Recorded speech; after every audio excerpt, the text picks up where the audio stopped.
Hello guys, welcome on this channel UPSC express, जहां आज हम बात करेंगे भारतीय अर्थव्यवस्था की।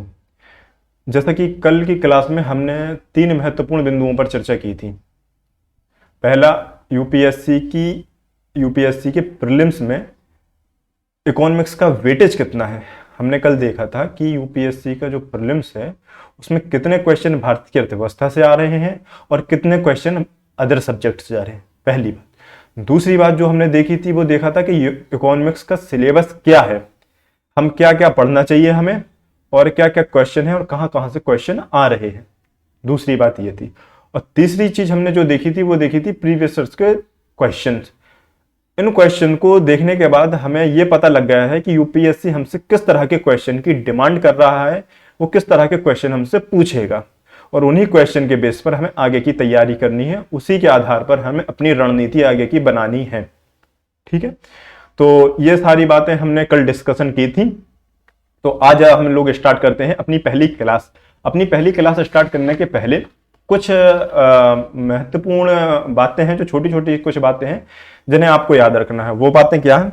दरअसल वो बातें ये हैं, सबसे पहली चीज जो आपको याद रखनी है, आपको ये याद रखना है कि आपको जो शुरुआत की 3 से 4 क्लास है उन्हें आपको स्किप नहीं करना है, उन्हें आपको छोड़ते हुए नहीं चलना है।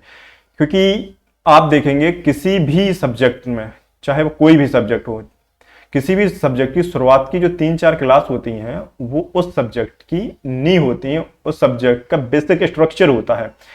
अगर आप देखेंगे, अगर आप किसी बिल्डिंग को, मान लीजिए आपको किसी बिल्डिंग को तैयार करना है, ठीक है, अगर आपको किसी बिल्डिंग को तैयार करना है तो आप देखेंगे कि उस बिल्डिंग की सबसे पहले बेसिक स्ट्रक्चर तैयार किया जाता है। उसका बेसिक स्ट्रक्चर जितना मजबूत होगा वो बिल्डिंग उतनी ही मजबूती से उसके ऊपर खड़ी रहेगी ना।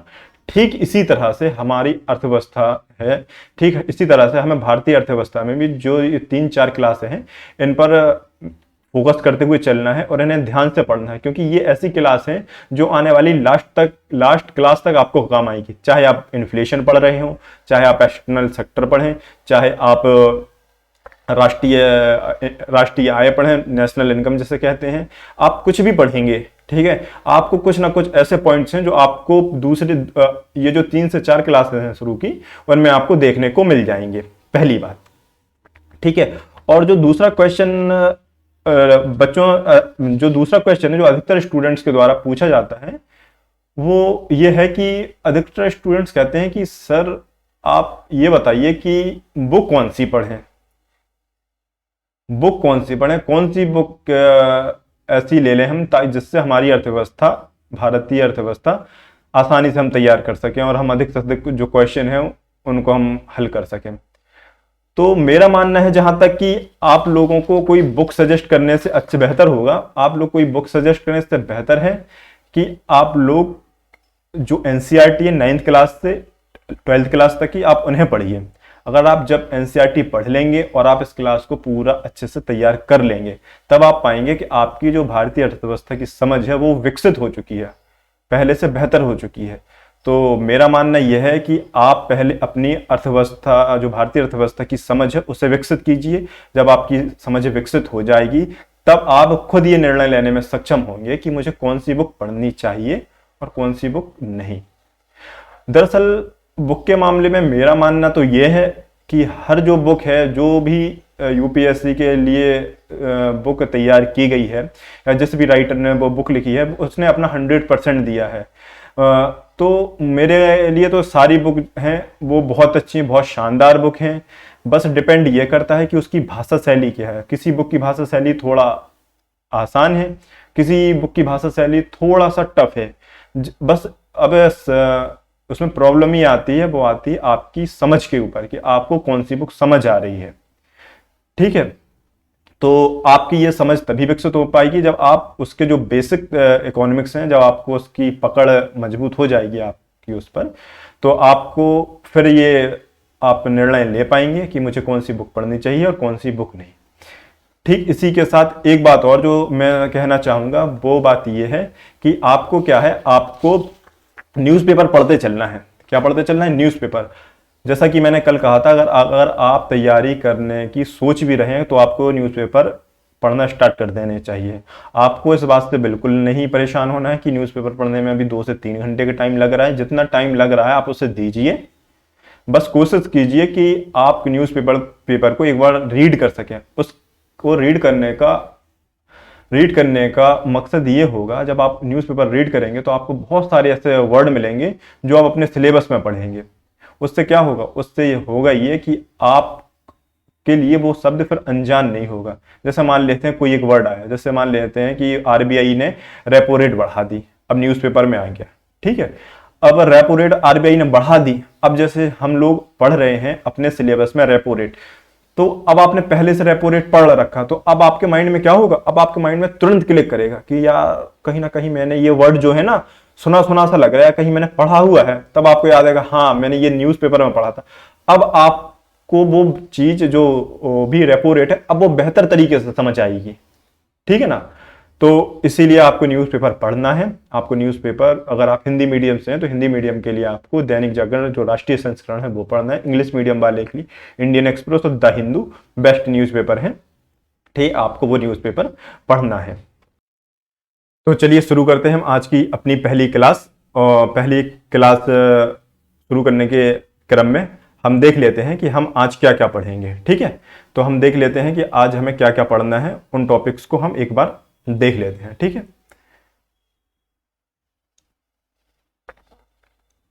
जैसा कि उन टॉपिक्स को हम लोग क्या कर रहे हैं, एक चीज मैं और आपको बता दूं, मेरा मानना यह है कि दरअसल हम टॉपिक को पीपीटी लगाने से बेहतर है उसे लिखें जिस तरह से ऑफलाइन क्लास में होता है। उससे क्या होता है ना, आपकी समझ ज्यादा विकसित होती है बजाय पीपीटी से। पीपीटी में क्या होता है, पहले से चीजें सारी लिखी हुई होती हैं और फिर उन्हीं को पढ़ दिया जाता है, तो आपको ना उनमें इतना मुझे लगता है समझ विकसित नहीं होती है जिस तरह से हमारी ऑफलाइन क्लास में विकसित होती है, जिस तरह से एक एक चीज बोर्ड पर लिखकर समझाते हैं।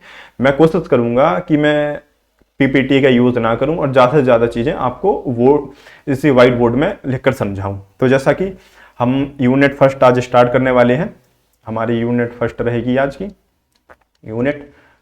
यूनिट फर्स्ट थोड़ा सा राइटिंग को लेकर इश्यू रहेगा क्योंकि अभी टच पैड मैंने यूज करना स्टार्ट किया है, तो थोड़ा सा राइटिंग मैं धीरे धीरे सही करने की कोशिश करूंगा। तो खैर पहला हमारा यूनिट 1 है, यूनिट एक में हम क्या क्या पढ़ेंगे, तो यूनिट 1 में हम पढ़ेंगे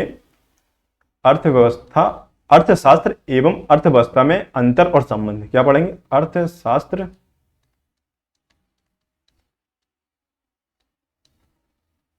और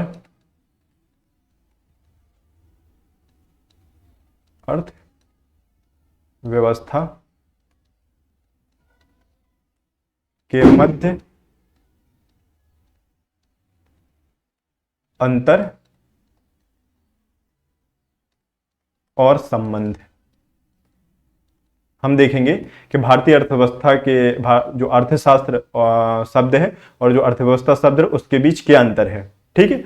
और जो दूसरी चीज हम देखेंगे वो देखेंगे अर्थशास्त्र की प्रमुख शाखाएं, कि अर्थशास्त्र की प्रमुख शाखाएं, अर्थशास्त्र कितने तरह का होता है, ठीक है। अर्थशास्त्र की प्रमुख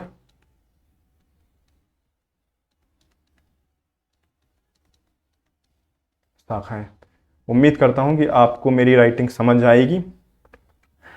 और तीसरी चीज है उत्पादन के कारक। इसके अंतर्गत हम देखेंगे उत्पादन के कारक। इसी को उत्पादन के कारक कहते हैं, हम इन्हीं को कह देते हैं उत्पादन के संसाधन। इन कारकों को हम संसाधन भी कहते हैं, ठीक है। और जो चौथी चीज रहेगी वो रहेगी क्या, अर्थव्यवस्था के प्रकार। आप लोग अर्थव्यवस्था के क्या, अर्थव्यवस्था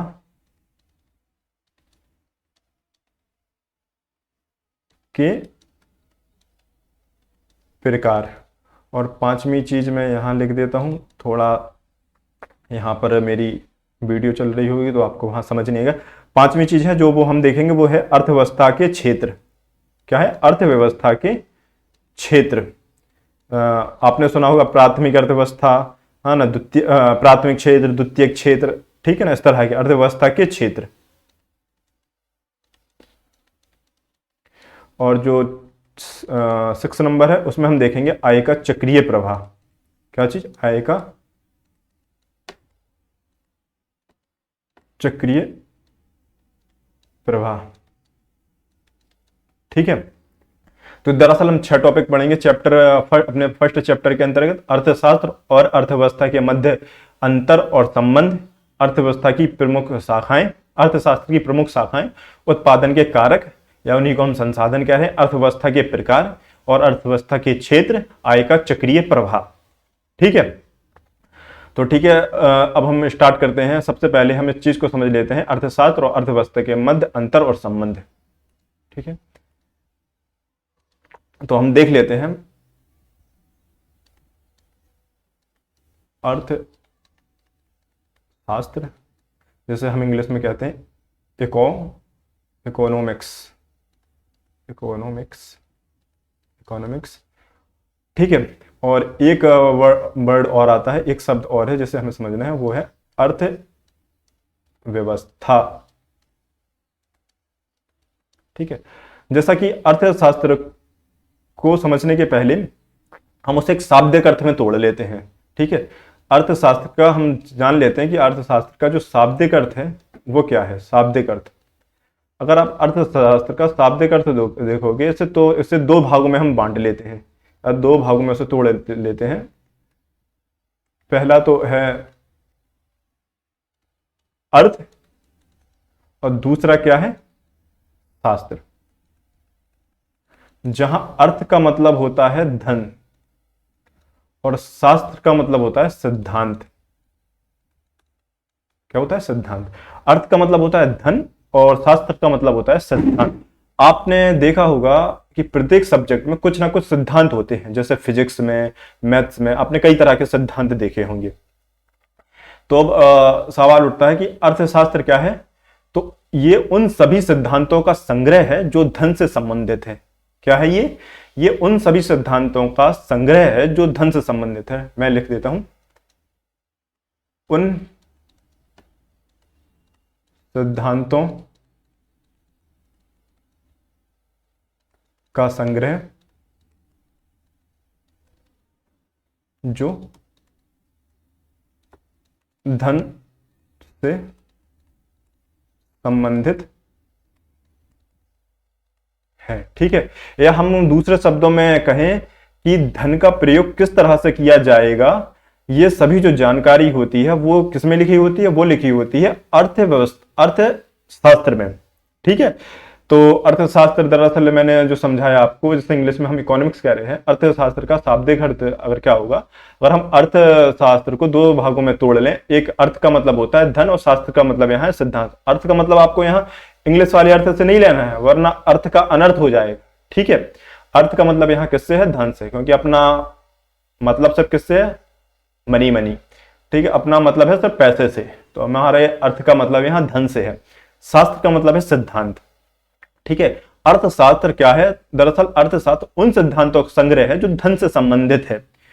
ठीक है, धन का प्रयोग किस तरह से किया जाएगा, उस ये सारी जानकारी जिस में लिखी होती है उसी को हम क्या कह रहे हैं? अर्थशास्त्र। ठीक है, दूसरी चीज हम समझ लेते हैं कि अर्थव्यवस्था क्या है। तो अर्थव्यवस्था को भी हम 2 भागों में तोड़कर देख लेते हैं, एक तो अर्थ, दूसरा है व्यवस्था।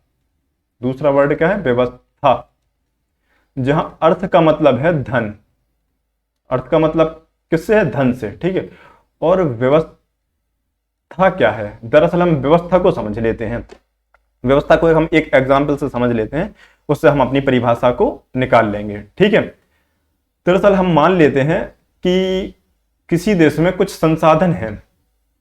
ठीक है, किसी देश में क्या है? कुछ संसाधन है। किसी देश में कुछ संसाधन है, उस देश में कुछ नागरिक भी होंगे। ठीक है, किसी देश में कुछ संसाधन है तो उस देश में कुछ नागरिक भी होंगे। अब अर्थव्यवस्था की परिभाषा यह है कि संसाधनों का नागरिकों को आवंटन, संसाधनों का नागरिकों को आवंटन संसाधनों का नागरिकों को आवंटन इस तरह से किया जाए ताकि क्या हो? अधिक से अधिक लोगों का क्या हो, कल्याण हो, अधिक से अधिक नागरिकों का क्या हो, कल्याण हो। अभी आपको यह परिभाषा नहीं समझ आई होगी, मुझे पता है। आपको इससे परेशान नहीं होना है, घबराना नहीं है कि मैंने पढ़ा दिया और आपको समझ नहीं आई। दरअसल मैंने अभी कुछ नहीं पढ़ाया आप, ठीक है, आपको परेशान नहीं होना है। अभी मैं एग्जाम्पल दूंगा तब आपको और आसानी से समझ आ जाएगी, ठीक है। पहले दरअसल एक बार और हम इसकी परिभाषा देख लेते हैं। परिभाषा कह रही है कि संसाधनों का, किसका, संसाधनों का, नागरिकों को, संसाधनों का नागरिकों को आवंटन इस तरह से किया जाए ताकि नागरिकों का अधिक से अधिक कल्याण हो। इस पूरी व्यवस्था में धन है, जो धन है वो केंद्रीय भूमिका निभाता है, ठीक है। जो धन क्या करता है, केंद्रीय भूमिका निभाता है, ठीक है। दरअसल अभी आपको ये परिभाषा इतने अच्छे से समझ नहीं आई होगी। मैं एक एग्जांपल लेता हूं, आपको एक शीशे की तरह बिल्कुल साफ हो जाएगी अभी, ठीक है। थोड़ा उसको हम नीचे किए लेते हैं समझाने के लिए एग्जाम्पल को, ठीक है। एग्जाम्पल को यहां समझा देते हैं, ठीक है। हम मान लेते हैं कि भूमि क्या है, एक संसाधन है। भूमि क्या है, एक संसाधन है। भूमि क्या है, एक संसाधन है, ठीक है। अब सरकार द्वारा ये क्या है, संसाधन। अब सरकार क्या करती है, ये जो संसाधन है भूमि, ये एक कंपनी को आवंटित करती है। मान लेते हैं वो कंपनी है मारुति कंपनी। कौन सी कंपनी है, मारुति कंपनी। इस कंपनी को भूमि आवंटित की सरकार ने, ठीक है, आवंटन किया। अब ये कंपनी क्या करती है, ये कंपनी करती है उत्पादन। उत्पादन किस चीज का, कार का।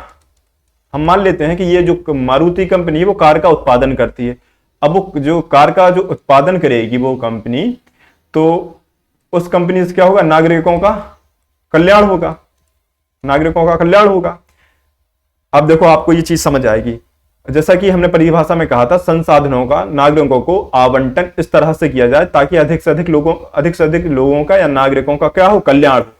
सरकार ने भूमि जो संसाधन है उसका आवंटन किया मारुति कंपनी को। मारुति कंपनी ने क्या किया, उस भूमि पर अपनी फैक्ट्री लगाई और उस फैक्ट्री में कार का प्रोडक्शन किया। कार बनी, कार लोगों ने खरीदी, उस कार से लोगों का क्या हुआ, नागरिकों का क्या हुआ, कल्याण हो रहा है, कल्याण हो रहा है। अब आपको बात थोड़ी थोड़ी समझ आ रही होगी, ठीक है। अब आप देखोगे कि भूमि जो सरकार ने मारुति कंपनी को दी तो फ्री में तो दी नहीं होगी, कि फ्री में कम दे दी होगी, ठीक है। तो सरकार ने इसके बदले में कुछ धन लिया होगा, धन लिया होगा, ठीक है। अब आप देखोगे मारुति कंपनी ने भी कार का उत्पादन किया। अब उसने कार का उत्पादन किया और नागरिकों को वो बेची तो फ्री में तो नहीं बेची होगी, तो उसमें भी क्या होगा, वो भी उसने उसके बदले भी क्या लिया होगा, धन।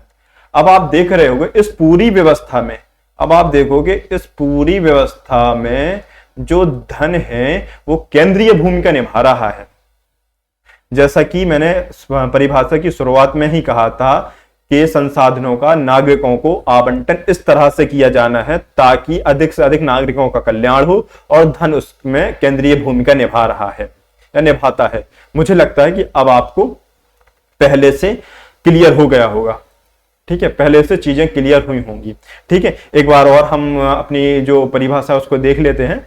तो परिभाषा यह थी कि संसाधनों का नागरिकों को आवंटन किया जाना है, ठीक है, जिसमें संसाधनों का नागरिकों को आवंटन किया जाना है, जिसमें अधिक से अधिक नागरिकों का क्या हो, कल्याण हो, जिसमें धन केंद्रीय भूमिका निभा रहा हो। अभी भी अगर आपको नहीं समझ आया हो तो मैं कोशिश करता हूं एक और एग्जाम्पल से आपको बात को समझा दूं। एक और एग्जाम्पल से मैं आपको बात समझाता हूं, ठीक है। एक और एग्जाम्पल ले लेते हैं। जैसे मान लेते हैं कि एक संसाधन है कोयला। क्या है, कोयला। कोयला क्या है, एक संसाधन है।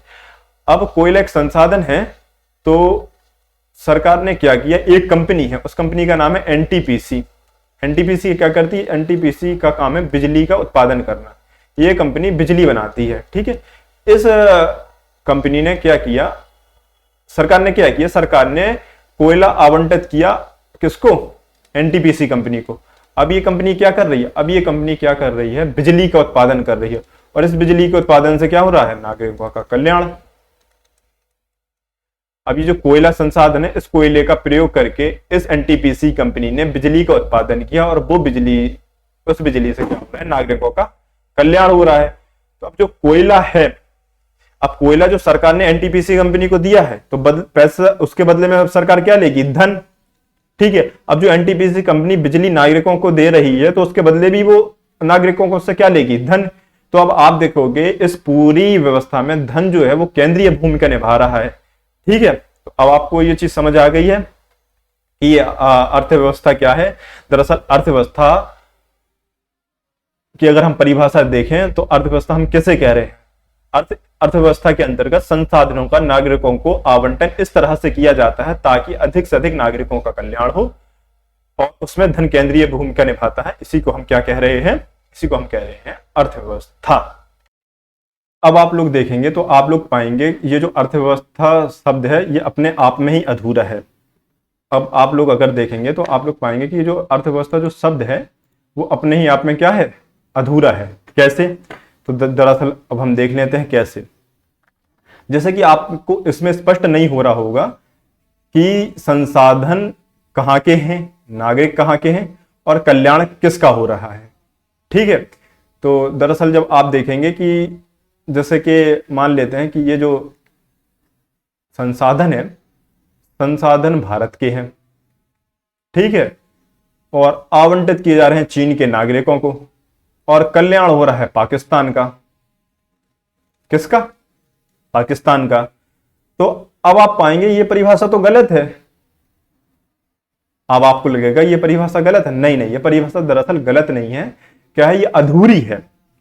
जब तक दरअसल अर्थव्यवस्था शब्द जब तब तक अधूरा है जब तक उसके आगे किसी क्षेत्र विशेष का नाम ना लग जाए, जैसे कि भारतीय अर्थव्यवस्था, चीनी अर्थव्यवस्था, अमेरिकी अर्थव्यवस्था या रशियन अर्थव्यवस्था। ठीक है, अब देखते हैं हम इस परिभाषा को सही करते हैं। अब देखो हम इस पूरी अर्थव्यवस्था, अब सही परिभाषा को हम जो पूरी है उसे लिखते हैं भारतीय। अब हम जो परिभाषा पढ़ते हैं, भारतीय अर्थव्यवस्था में भारत के संसाधनों का भारत के नागरिकों को आवंटन इस तरह से किया जाए ताकि अधिक से अधिक भारतीय नागरिकों का कल्याण हो। अब ये परिभाषा क्या है, अब ये ठीक है, जिसमें संसाधन कहाँ के हैं, भारत के, नागरिक कहाँ के हैं, भारत के, और कल्याण किसका हो रहा है, वो भी भारत के नागरिकों का। इस तरह से अब आपको ये क्लियर हो गया होगा कि अर्थव्यवस्था हम किसे कह रहे हैं। ठीक है, अब हम देख लेते हैं अर्थशास्त्र और अर्थव्यवस्था के मध्य क्या संबंध है। ठीक है, relation between economy and economics. ठीक है, जैसा कि हमने देखा था, दो शब्द हमने देखे थे, एक देखा था अर्थशास्त्र और दूसरा क्या देखा था, अर्थव्यवस्था। ठीक है, तो अर्थशास्त्र क्या था, अर्थशास्त्र दरअसल उन सिद्धांतों का संग्रह है जो ये बताते हैं कि धन का प्रयोग कैसे करें ताकि अधिक से अधिक नागरिकों का कल्याण हो सके। ठीक है, मैं ये लिख देता हूं, अर्थशास्त्र उन सिद्धांतों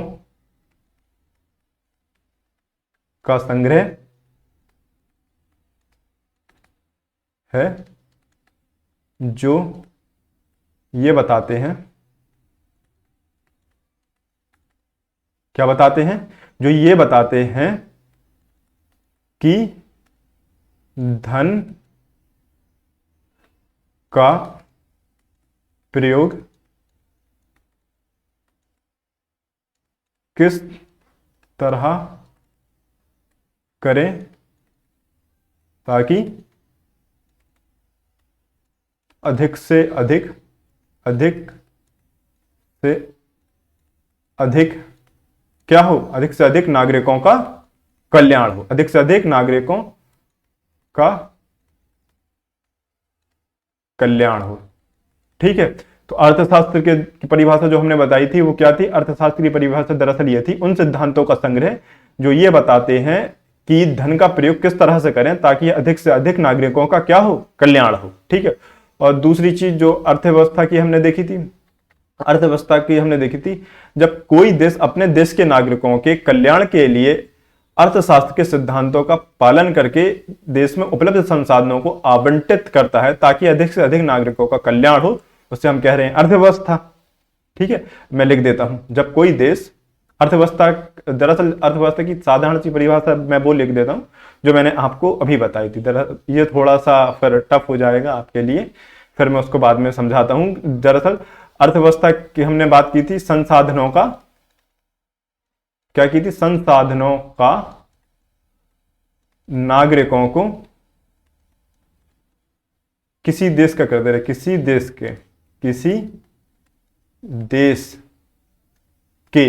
के संसाधनों का उस देश के नागरिकों को आवंटन इस तरह से किया जाए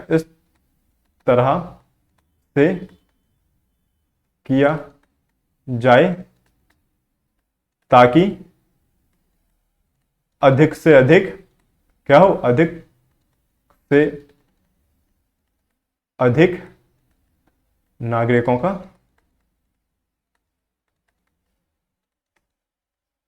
क्या हो, कल्याण हो। इस पूरी व्यवस्था में जो धन है, इस पूरी व्यवस्था में जो धन है, धन केंद्रीय भूमिका निभाता है।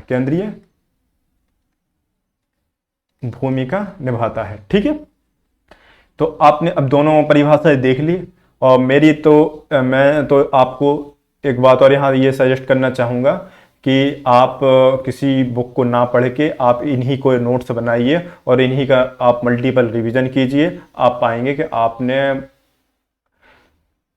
जो अर्थव्यवस्था की जो समझ है उसको बहुत बेहतर तरीके से आपने उस समझ को विकसित कर लिया है, और अब आप अगर कोई भी किताब पढ़ेंगे तो आपको वो किताब आसानी से समझ आएगी। ठीक है, तो दरअसल हम बात कर रहे थे अर्थशास्त्र और अर्थव्यवस्था की। अर्थशास्त्र क्या है? अर्थशास्त्र उन सिद्धांतों का संग्रह है जो ये बताते हैं कि धन का प्रयोग किस तरह से किया जाए। क्या बता रहे हैं हमें? कि धन का प्रयोग किस तरह से किया जाए, अर्थात ये क्या है? ये है सिद्धांत। क्या है ये दरअसल ये सिद्धांत है। ठीक है, और दूसरी चीज ये है, अर्थव्यवस्था क्या कह रहा है? ये है संसाधनों का नागरिकों को आवंटन। दरअसल अगर हम कहें तो ये थ्योरी है, दरअसल ये क्या है? ये थ्योरी है, और ये क्या है? ये एप्लीकेशन। ये ठीक फिजिक्स की ही तरह है। जैसे न्यूटन्स का थर्ड लॉ आपने पढ़ा होगा, ये प्रत्येक क्रिया के बराबर विपरीत प्रतिक्रिया होती है। उसका एग्जाम्पल क्या है? बंदूक से गोली को दागना। ठीक है, अब प्रत्येक क्रिया के बराबर विपरीत प्रतिक्रिया होती है, ये क्या है? ये क्या है? सिद्धांत।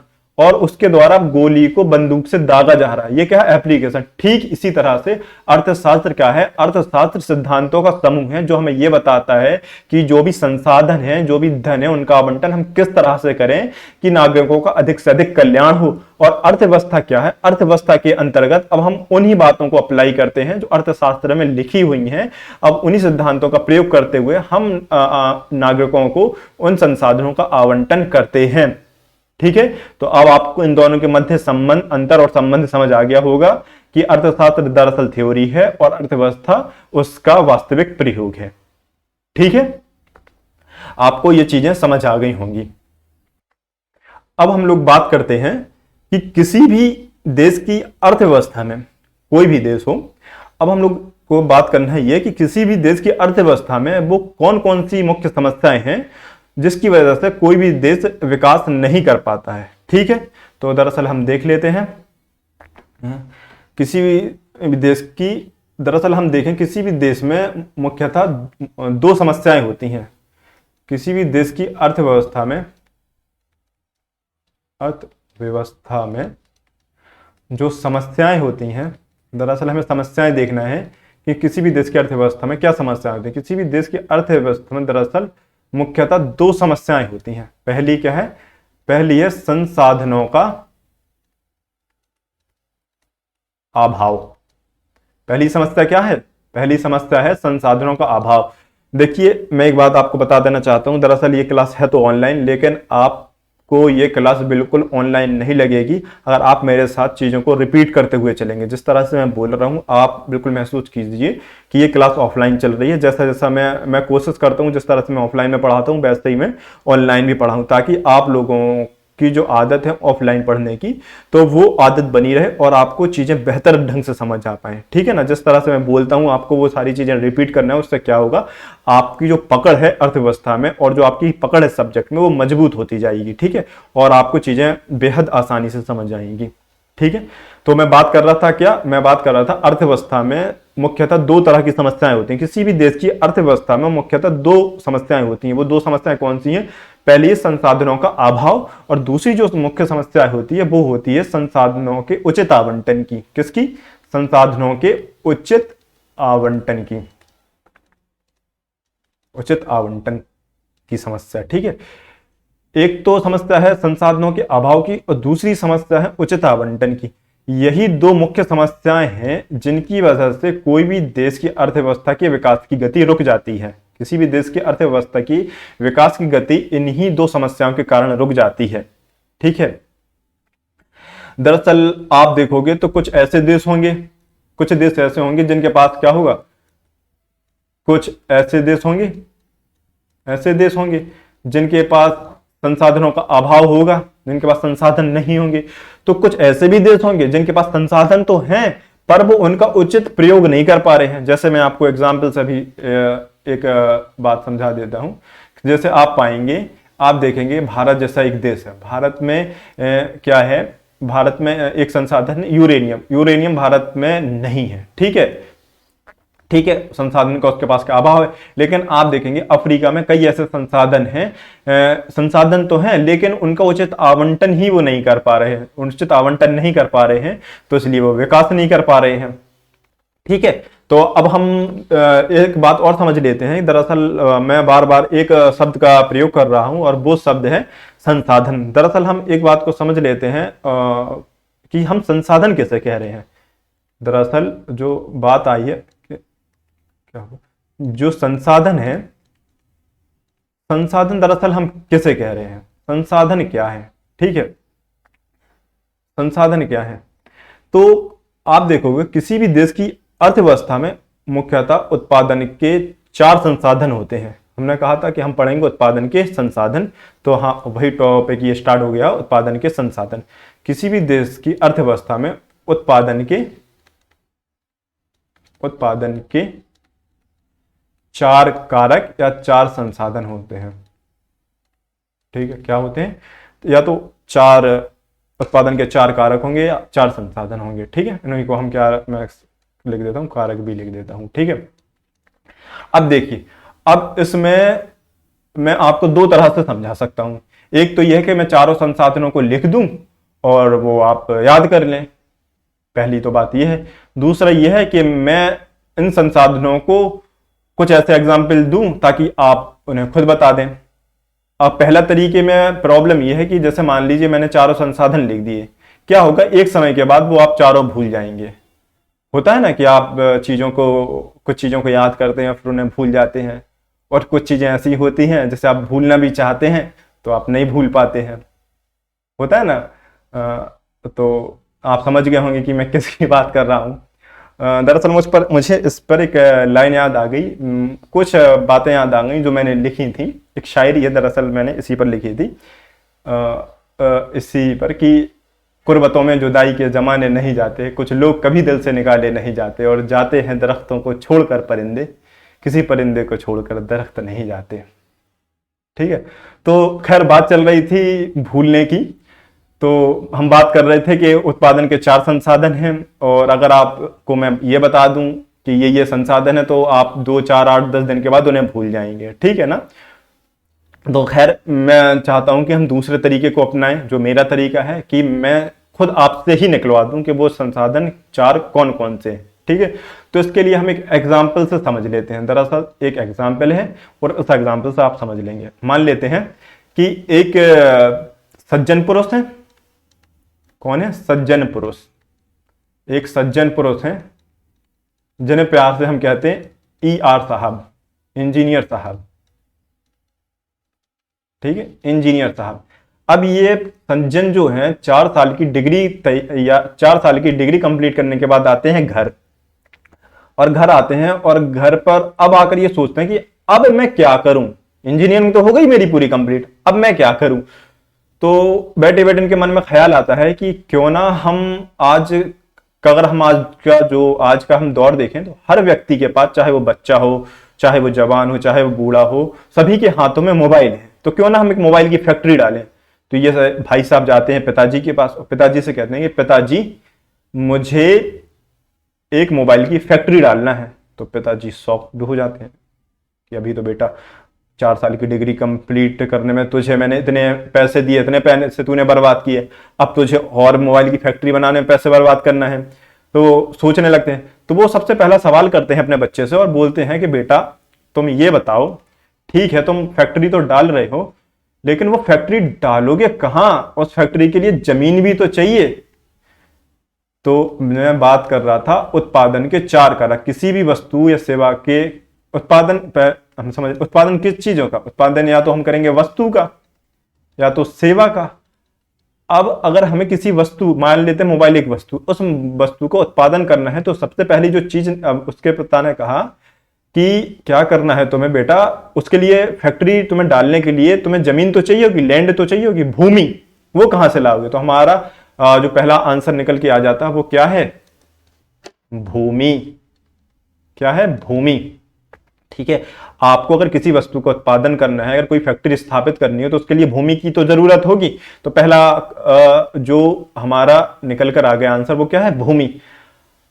अब उसके बाद उसके पिताजी कहते हैं कि बेटा ठीक है, अब भूमि तो तुम्हें मिल गई, लेकिन ये बताओ उस भूमि पर अगर तुम फैक्ट्री स्थापित करोगे तो उस फैक्ट्री बनाने के लिए तुम्हें कुछ पूंजी की भी तो जरूरत होगी, कुछ पूंजी की भी तो जरूरत होगी।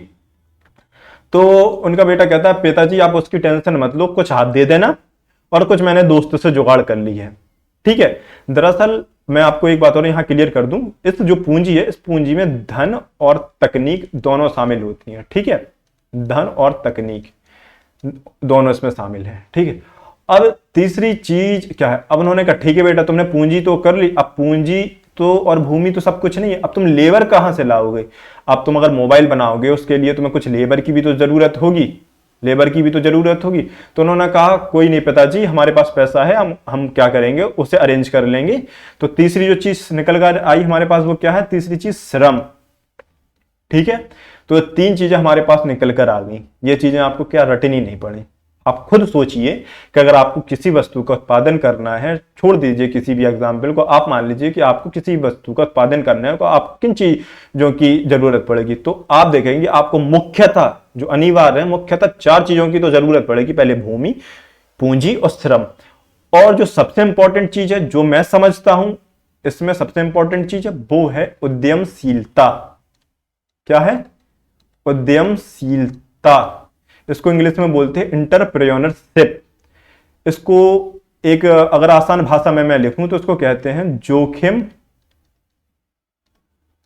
लेने की क्षमता। क्या कहते हैं? जोखिम लेने की क्षमता। इसको इंग्लिश में अगर हम कहें रिस्क टेकिंग कैपेसिटी। ठीक है, क्या कहेंगे हम? Risk taking capacity.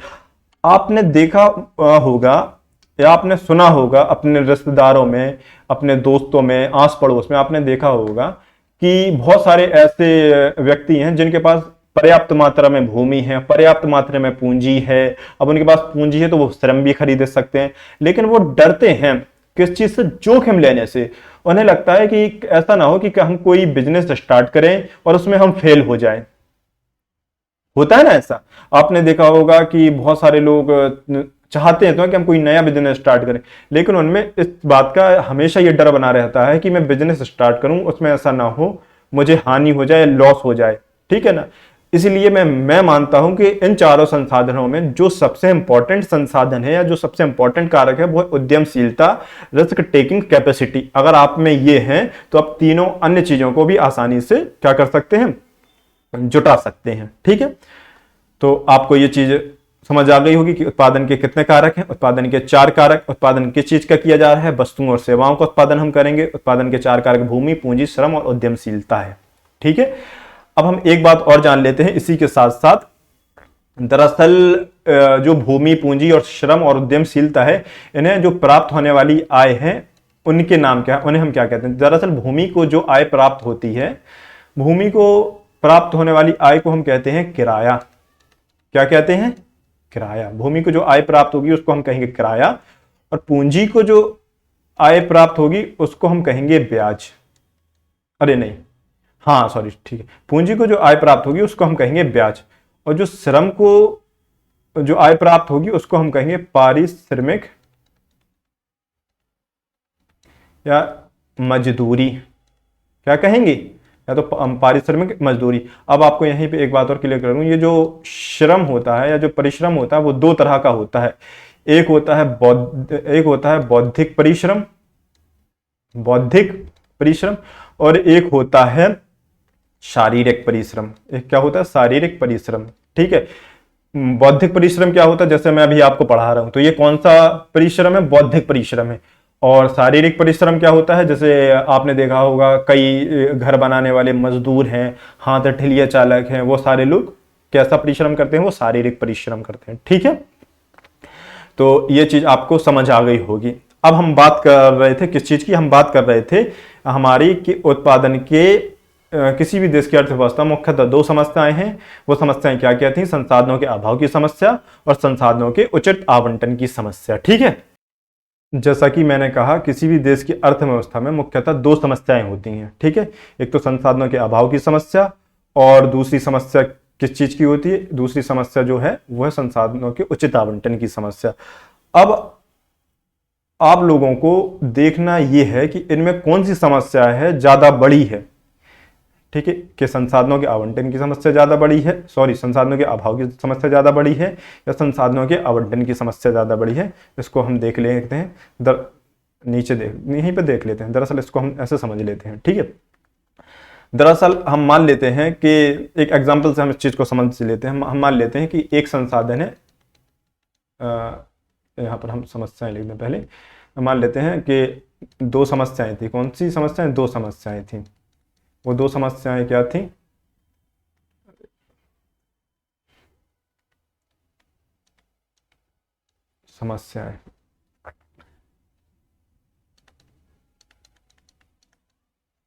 दो समस्याएं क्या थी? संसाधनों के अभाव की, ठीक है, एक समस्या थी उनके आवंटन की, उचित आवंटन की। ठीक है, तो पूरा लिख दूं क्या? चलो, संसाधनों के आवंटन की समस्या, संसाधनों के आवंटन की समस्या, अभाव की समस्या, और संसाधनों के उचित आवंटन की समस्या। ठीक है, अब जैसे हम एक एग्जांपल से इस बात को समझ लेते हैं कि कौन सी समस्या है जो ज्यादा व्यापक है। ठीक है, हम मान लेते हैं कि एक संसाधन है, उसका नाम है यूरेनियम। क्या नाम है? यूरेनियम। ठीक है, एक संसाधन है यूरेनियम। अब एक सरकार है, मान लेते हैं कि यूरेनियम जो संसाधन है उस संसाधन का हमारे भारत में क्या है? अभाव है। तो अभाव की समस्या को हम कैसे समाप्त कर सकते हैं? कि उसका आयात कर लेंगे तो उसकी समस्या को हम समाप्त कर लेंगे। अब दूसरी समस्या ये उठती है कि ठीक है, हम मान लेते हैं कि हमने उसका आयात कर लिया। ठीक है, अब हमने आयात कर लिया तो अब सरकार उसका प्रयोग करेगी यूरेनियम का। अब सरकार में शामिल एक दल कहता है कि आप यूरेनियम का प्रयोग परमाणु बम बनाने में करो। किस चीज में करो? परमाणु बम बनाने में। आप देख रहे हो ये चीन और पाकिस्तान बहुत उछक रहे हैं आजकल। ठीक है, तो एक दल क्या कह रहा है? परमाणु बम बनाने में इसका प्रयोग करो, और दूसरा दल कह रहा है नहीं नहीं, इसका प्रयोग परमाणु बम बनाने में नहीं किया जाना चाहिए, इसका प्रयोग किया जाना चाहिए नाभिकीय संलयन में, या नाभिकीय, या हम ऐसा कहें कि इसका प्रयोग किया जाना चाहिए बिजली उत्पादन में, नाभिकीय संलयन के द्वारा बिजली उत्पादन में, ताकि हम रिएक्टर बिजली उत्पादन में। ठीक है, तो वही तीसरा दल कहता कि नहीं नहीं, इसका जो प्रयोग है वो बिजली उत्पादन में ना करके इसका उपयोग किया जाना चाहिए मेडिकल साइंस में। किसमें? मेडिकल साइंस में।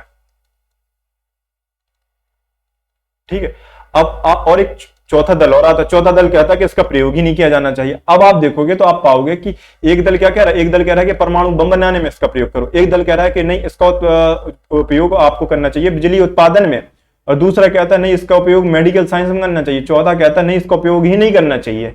तो अब आप पाएंगे कि जो संसाधनों के अभाव की समस्या इतनी बड़ी नहीं है जितनी बड़ी समस्या किस बात की है, जितनी बड़ी समस्या है संसाधनों के उचित आवंटन की। ठीक है, अब हम देख लेते हैं ये जो उत्पादन के संसाधन हैं, जिन्हें हमने बताया कि उत्पादन के ये जो संसाधन हैं इनमें जो जो समस्याएं हैं, एक है संसाधनों के अभाव की और उनके उचित आवंटन की, इन समस्या के उपाय क्या होंगे। ठीक है, इसको दरअसल अब हम देख लेते हैं नेक्स्ट स्लाइड पर, इसको हम नेक्स्ट स्लाइड पर देख लेते हैं। ठीक है, जैसा कि हमने उत्पादन के संसाधन कितने बताए थे, उत्पादन के संसाधनों पर अभी हमने चर्चा की थी कि उत्पादन के संसाधन कितने, उत्पादन के संसाधन, तो उत्पादन के कितने संसाधन है, उत्पादन के दरअसल 4 संसाधन है। उत्पादन के संसाधन, उत्पादन के कितने संसाधन है, उत्पादन के 4 संसाधन, भूमि, श्रम, पूंजी और एक और क्या था, उद्यमशीलता, एंटरप्रेन्योरशिप, उद्यमशीलता, जोखिम लेने की क्षमता। ये 4 संसाधन हैं। दरअसल हमने बात की कि किसी भी देश में जो संसाधन होंगे ये सारे क्या है, भूमि, श्रम, पूंजी, उद्यमशीलता, ये सारे क्या है, संसाधन। या तो संसाधनों का क्या होगा, अभाव, या संसाधनों का क्या होगा, 2 समस्या होंगी, तो संसाधनों के अभाव की समस्या और संसाधनों के उचित आवंटन की समस्या। हमने दोनों संसाधनों के अभाव भी देख लिए और उनकी समस्याएं भी देख ली। ठीक है, क्या क्या समस्या है। अब दरअसल हमें देखना है उनके इन समस्या, जो समस्या है इस समस्या के उपाय क्या होंगे। ठीक है, तो हम दरअसल उपाय देखते हैं।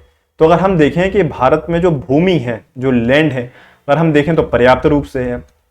क्या भारत में भूमि की कमी है, तो आप देखोगे नहीं। और दूसरी जो समस्या है आप अगर देखोगे वो है श्रम की। तो क्या श्रम है, नहीं, आप देखोगे तो श्रम तो जरूरत से ज्यादा ही है, जरूरत से ज्यादा है। आप देखोगे कि बेरोजगारी इस तरह से बढ़ी है कि जो इंजीनियरिंग करके आए हैं वो भी चपरासी का फॉर्म डाल रहे हैं, तो श्रम तो भरपूर है। ठीक है, अब आप बात उठती है पूंजी की। तो पूंजी में क्या क्या चीज शामिल है, धन और मैंने बताया था क्या, तकनीक। तो क्या धन की कमी है भारत में, तो याद करो 8 नवंबर 2016 का दिन, जिस दिन नोटबंदी हुई थी, तो आपने देखा होगा चाय की पत्ती के डिब्बों में से, शक्कर के डिब्बों में से और पिग बैंक से, गुल्लकों से और पता नहीं कहां कहां से पैसे निकल कर आया था। और कई सारा पैसा तो ऐसा था जिसे हम कन्वर्ट ही नहीं करा पाए। ठीक है ना, तो धन की समस्या तो है नहीं भारत में।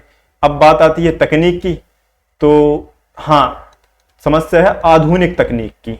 आधुनिक तकनीक का जो है हमारे पास वो क्या है, आधुनिक तकनीक का अभाव है। ठीक है, आधुनिक तकनीक का अभाव है। एक अब बात आती है रिस्क टेकिंग कैपेसिटी की, risk taking capacity, risk taking capacity.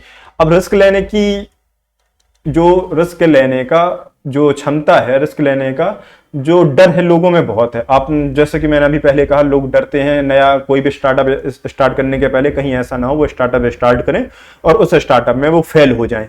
ठीक है ना, तो आप देखोगे कि आप पाओगे कि उत्पादन के स्तर पर सरकार ने क्या किया है। अब सरकार ने एक योजना शुरू की है। अगर कोई व्यक्ति अगर स्टार्टअप उसे स्टार्ट करना है, तो आपने सुना होगा सरकार कई तरह की स्टार्टअप योजनाएं ला रहा है। स्टार्टअप योजनाएं सरकार कई तरह की स्टार्टअप योजना ला रहा है, जिनके तहत वो कई तरह के ऋण दे रहा है कि आप अपना स्टार्टअप स्टार्ट कीजिए और आप अपना स्टार्टअप स्टार्ट करेंगे, सरकार आपकी उसमें मदद करेगी। ठीक है, तो हमारी अर्थव्यवस्था में सरकार रोजगार लेने की बजाय रोजगार देने की तरफ ज्यादा ध्यान दे रही है। ठीक है, जैसे कि पकौड़े तलना, खैर वो बात की बात है, उसको लोगों ने मजाक बना दिया। दरअसल सरकार का कहना यह था कि आप ज्यादातर सरकारी नौकरी दरअसल है लिमिटेड, सीमित है और रोजगार की जो मांग है वो बहुत ज्यादा है, तो आप खुद ना कुछ ऐसा स्टार्टअप, कुछ ऐसी चीज कीजिए ताकि आप खुद रोजगार देने वाले बन जाएं। तो सरकार का कहना दरअसल वहां पर यह था, लोगों ने कुछ का कुछ मतलब निकाल दिया। तो ठीक है, सरकार कुछ इस तरह की स्टार्टअप योजनाएं ला रही है ना, सरकार कई वित्तीय रूप से उसकी, फाइनेंशियल रूप से उसकी मदद कर रही है। ठीक है, तो ये तो उद्यमशीलता के स्तर पर। दूसरी हम बात करते हैं पूंजी की। तो आपने देखा होगा, आपको याद होगा सरकार ने एक योजना स्टार्ट की, तो सवाल उठता है कौन सी योजना, तो वो योजना है मेक इन इंडिया। कौन सी, मेक इन इंडिया। यहाँ पे दरअसल मैंने करंट अफेयर्स से इसको लिंक कर दिया है, ठीक है ना। अब आप देखोगे इसी तरह से मैं चीजों को करंट अफेयर्स से लिंक करता जाऊंगा, इसीलिए मैंने कहा कि आप न्यूज़पेपर पढ़ते रहिए। आप न्यूज़पेपर पढ़ते रहेंगे तो आपको ये सारी योजनाओं पता रहेंगी और आपको समझने में आसानी होगी, ठीक है। जैसा कि मैंने कहा मेक इन इंडिया, दरअसल जब मैं कहता हूं मेक इन इंडिया तब आप इसको किस तरह से पढ़ते हैं, आप पढ़ते हैं मेक इन इंडिया, ठीक है। दरअसल मैं इसको पढ़ता हूं तोड़ के, कैसे, मेक इन इंडिया, भारत मैं बनाऊं।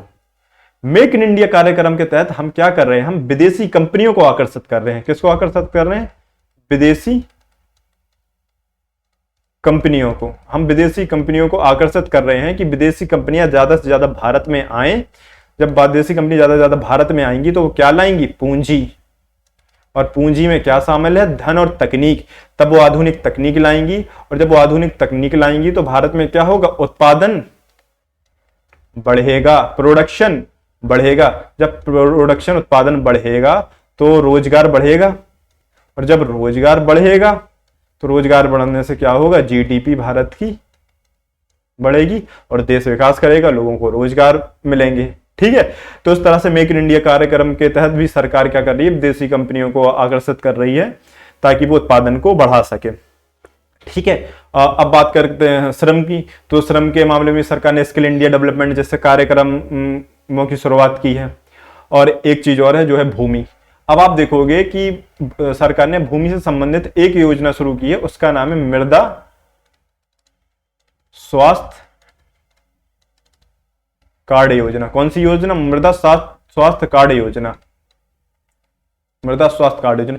इस योजना में सरकार क्या करती है, इस योजना में सरकार भूमि की उत्पादकता को बढ़ाने के लिए, किसकी उत्पादकता को, भूमि की उत्पादकता बढ़ाने के लिए मृदा की गुणवत्ता की जांच करती है। अब मृदा की गुणवत्ता की जांच करती है और उसमें इस बात को देखती है कि इसमें किस चीज की कमी है, फास्फोरस की, नाइट्रोजन की, कैल्शियम की, जिन भी पोषक तत्वों की कमी है उन्हीं पोषक तत्वों के आधार पर वो सजेशन देती है सरकार कि आप उन फसलों को उगाइए और फिर उन्हीं फसलों को उगाइए या उन पोषक तत्वों को इनमें मिलाइए ताकि आपका क्या हो, उत्पादन बढ़े। आपका उत्पादन बढ़ेगा तो आपके अधिक से अधिक रोजगार सृजित होंगे, आप जीडीपी आपकी बढ़ेगी, जीडीपी बढ़ेगी तो आप देश विकास कर पाएगा, ठीक है।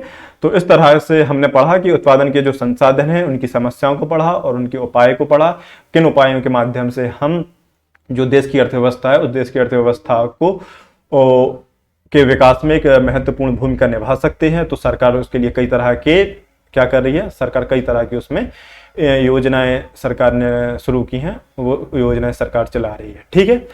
एक छोटी सी चीज और है, इसी के साथ हम फिर इस क्लास को अपना पूरा करेंगे। एक चीज और है जो हम यहाँ पर पढ़ लेते हैं, दरअसल वो ये है कि अर्थव्यवस्था की प्रमुख शाखाएं, दरअसल छोटा ही सा है ये, अर्थव्यवस्था की प्रमुख शाखाएं क्या है, अर्थव्यवस्था की प्रमुख शाखाएं, ठीक है। तो दरअसल अर्थव्यवस्था की दो प्रमुख शाखाएं होती हैं, एक होती है व्यष्टि अर्थशास्त्र और एक होती है समष्टि अर्थशास्त्र, ठीक है। एक कौन सी होती है, व्यष्टि अर्थशास्त्र, और दूसरी होती है समष्टि अर्थशास्त्र। क्या होती है, समष्टि अर्थशास्त्र। इस व्यष्टि अर्थशास्त्र को इंग्लिश में हम कहते हैं माइक्रो इकोनॉमिक्स, माइक्रो इकोनॉमिक्स। इसको इंग्लिश में हम कहते हैं मैक्रो इकोनॉमिक्स। क्या कहते हैं, मैक्रो इकोनॉमिक्स। दरअसल ये जो व्यष्टि अर्थशास्त्र होता है इसे सूक्ष्म अर्थशास्त्र भी कहते हैं। क्या कहते हैं इसको हम, इसे सूक्ष्म अर्थशास्त्र, इसे सूक्ष्म अर्थशास्त्र भी कहते हैं, ठीक है। और इसके अंतर्गत ये जो माइक्रो इकोनॉमिक्स, इसके अंतर्गत अर्थव्यवस्था की एक इकाई या अर्थव्यवस्था छोटे छोटे पहलुओं का अध्ययन किया जाता है। एक इकाई या अर्थव्यवस्था के छोटे छोटे पहलुओं का अध्ययन किया जाता है। पहलुओं का क्या किया जाता है, अध्ययन, ठीक है। और जो समष्टि अर्थशास्त्र, समष्टि अर्थशास्त्र को दरअसल हम कहते हैं वृहद अर्थशास्त्र, या इसे वृहद अर्थशास्त्र भी कहा जाता है, ठीक है। थोड़ा सा वृहद आप समझ लेना, मैं खैर मैं बोल देता हूं तो आपको ये समझ आ जाएगा। वृहद अर्थशास्त्र, ठीक है। और इसके अंतर्गत क्या है, इसके अंतर्गत संपूर्ण अर्थव्यवस्था का, किसका, संपूर्ण अर्थव्यवस्था का अध्ययन किया जाता है। इसके अंतर्गत क्या किया जाता है, इसके अंतर्गत दरअसल संपूर्ण अर्थव्यवस्था का अध्ययन किया जाता है, ठीक है। इसके अंतर्गत संपूर्ण अर्थव्यवस्था का अध्ययन किया जाता है, जैसे कि राजकोषीय नीति, राष्ट्रीय आय हो गई, बैंकिंग हो गई, मुद्रास्फीति, मौद्रिक नीति, ठीक है ना, इन सारी चीजों का इसमें अध्ययन किया जाता है, ठीक है। तो खैर ये हो गई हमारी अर्थव्यवस्था की 2 प्रमुख शाखाएं, ठीक है। इन्हें को आपको एक बार क्या करना है, रिवीजन कर लेना है। आपको क्लास को अगर कोई चीज नहीं समझ आए तो आपको रिपीट होके फिर से आप उसको देख सकते हैं, आपके पास ये सुविधा तो है ही है। खैर हमारा यहाँ पर उद्देश्य, थोड़ी सी ये क्लास बड़ी हो गई है, तो खैर हमारा यहाँ पर ये उद्देश्य नहीं है कि सिलेबस को जल्दी से जल्दी खत्म करना, बल्कि हमारा यहाँ उद्देश्य है भारतीय अर्थव्यवस्था की समझ को विकसित करना, ताकि हम लोग क्या है, जो भी इकोनॉमिक्स के क्वेश्चन हैं उनको बेहतर तरीके से हल कर पाए और हमारी जो रणनीति है पढ़ाई की वो बेहतर हो और बेहतर तरीके से हम क्वेश्चन को सॉल्व कर पाए।